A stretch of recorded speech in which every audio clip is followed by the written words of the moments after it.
Welcome, everyone, to Getting In, a College Coach podcast. And I'm Sally Ganga, your host today.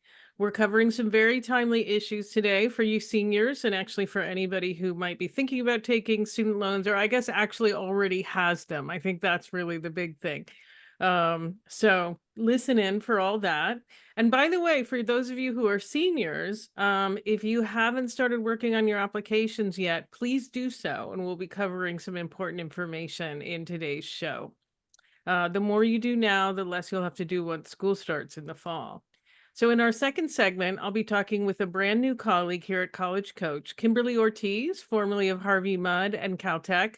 She and I will be discussing the supplemental or college specific essays on college admission applications. I look forward to her perspective as someone who was reading applications as a member of an admissions committee for a highly selective college very recently. And in our third segment, I'll be chatting with Alexandra Rendon, or Alex, another College Coach colleague, formerly of UCSD, about application activity lists. And we'll be talking about their purpose and what to consider when filling them out. But first, I'm welcoming Michelle Clifton to give us an update on the student loan repayment for federal loans. So welcome, Michelle. Thanks for having me, Sally. Thanks so much for joining us today. I can't really think of much that's more important than student loan repayments. So let's just start with what's going on with them, because I have heard about the SAVE plan being blocked. Yes, I know. There's always something lately with student loans, right? So, Mm-hmm. yeah, so for a little bit of background, so there's two state-led lawsuits that both argue that the Biden administration has overstepped its authority when implementing the SAVE plan. So now the SAVE plan stands for Saving on a Valuable Education. It's the newest income-driven repayment plan for federal loan borrowers, and it's really been it was implemented initially this past fall when loans went back into repayment after the loan pause. And when I provide coaching to loan borrowers, it's really been the first time that I've really felt like borrowers feel like they can handle their payments. They've just been giving them payments that are manageable for borrowers. So all that to say, on July 18th, the Eighth Circuit Court of Appeals temporarily blocked the entire SAVE plan through an emergency administrative stay until a ruling is made. Well, well, I mean, I'm just letting everybody know my opinion. That's too bad. Yeah, I So agree. yeah. So what does this mean for those already using this plan? Yep. Yep. So there's millions and millions of borrowers who are already on the SAVE plan. They have been placed into an interest-free forbearance until a ruling is made, where the Department of Education can either resume implementing the SAVE plan or borrowers may need to choose a different repayment plan. But they Mhm. are put onto an interest-free forbearance for the time being. Okay. So the uncertainty isn't fun, but at least they're not, interest-free forbearance is not a terrible thing, a Right. terrible Not way the end to of the world. wait. Yeah. Hmm. So, and what does this mean then for people who recently applied for SAVE or who are planning to? Yeah, yeah. So we've definitely worked with borrowers in this circumstance too. So the entire income-driven repayment application processing is currently paused. And actually the online application you can't even access at this point in time because they need to update it based on the SAVE plan changes. So while it's down, borrowers can still submit a paper application, but they won't be processed immediately. And when they do resume processing, it will take a significant, probably, period of time for them to process it. But borrowers can submit a paper application to either request the SAVE plan, or they can request another income-driven plan, such as the IBR plan, the PAY plan, or the ICR plan. They all Mhm. calculate a little bit differently, and not everyone can take advantage of all of them. But as I said, it's paused. Once they can resume, they will, but it will take some time. And those who choose SAVE, they will eventually put them also into an interest-free forbearance. But again, it will Mhm. take some time. Okay.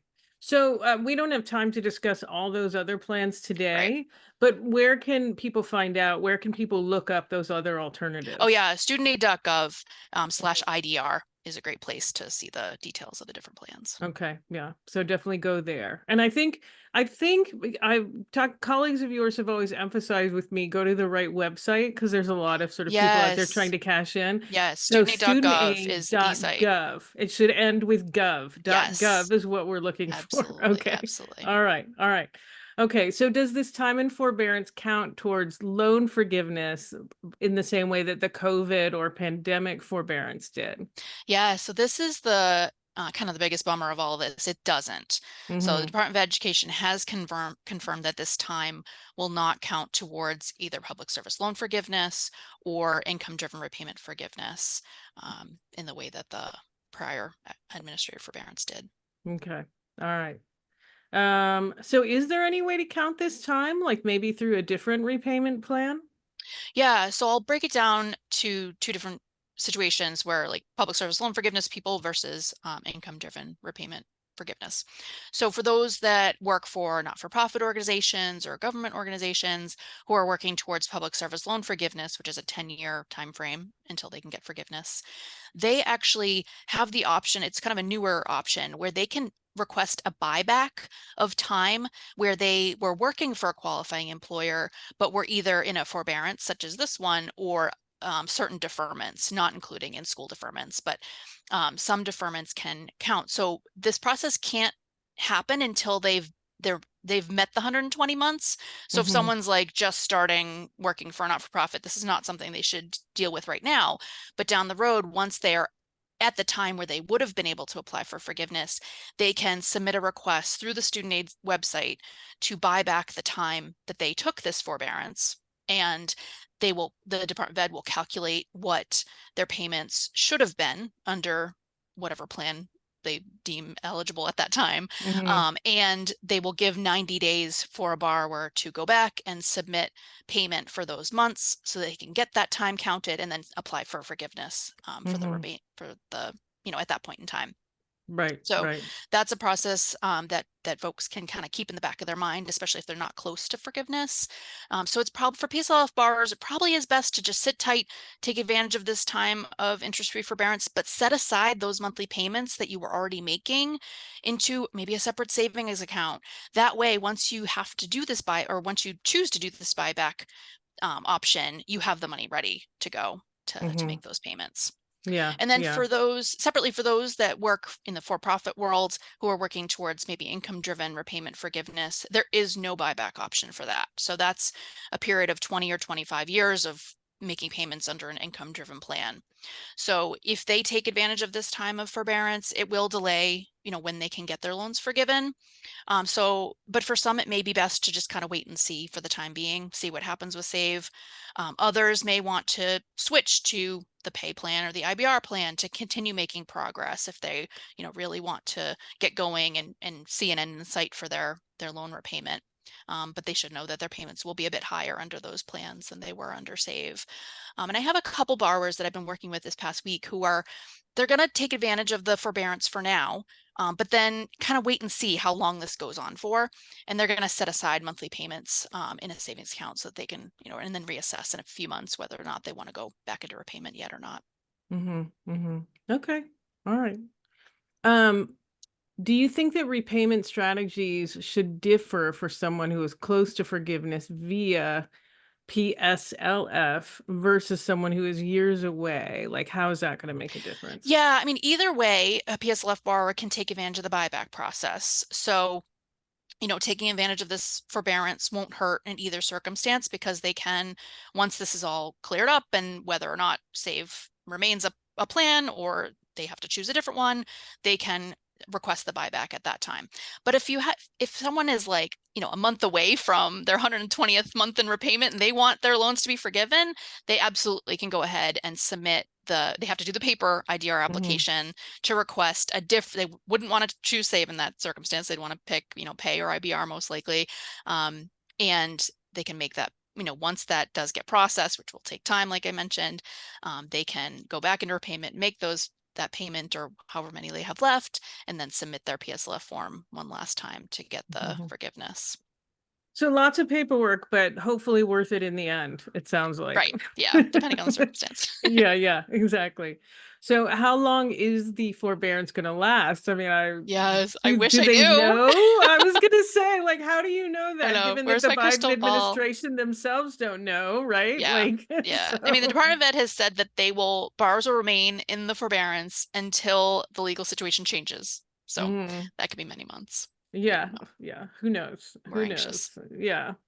All right, and, what should someone who is motivated to pay off their loan quicker do during this time? Yeah, yeah. So they could, opt to choose another repayment plan. They could choose one of those other IDR plans that I mentioned, or they could even go into the standard 10-year repayment plan. They could use the graduated plan. And if they borrowed more than 30,000, they could use the extended 25-year plan. So they could just go back into repayment if they would like to.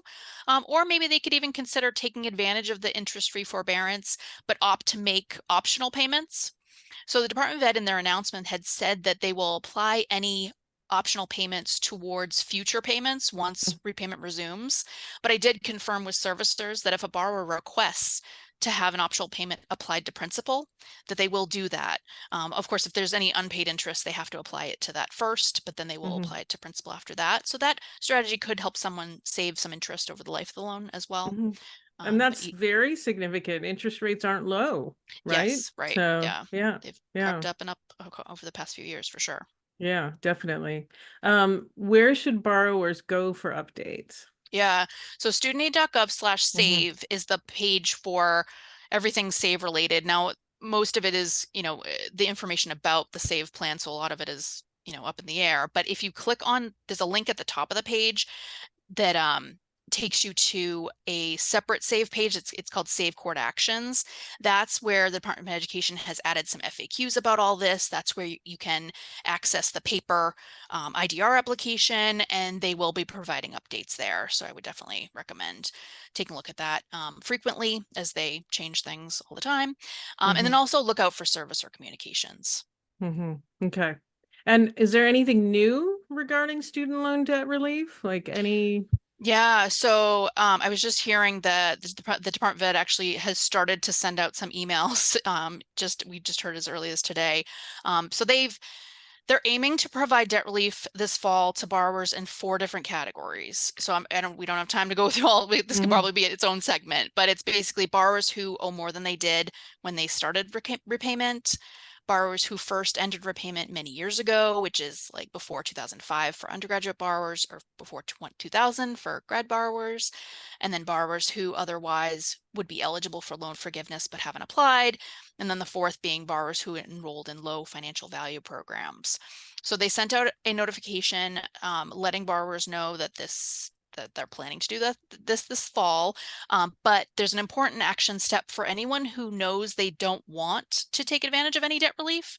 They mhm, have to email their servicer by August 30th to let them know that they are opting out on any potential debt relief at this time.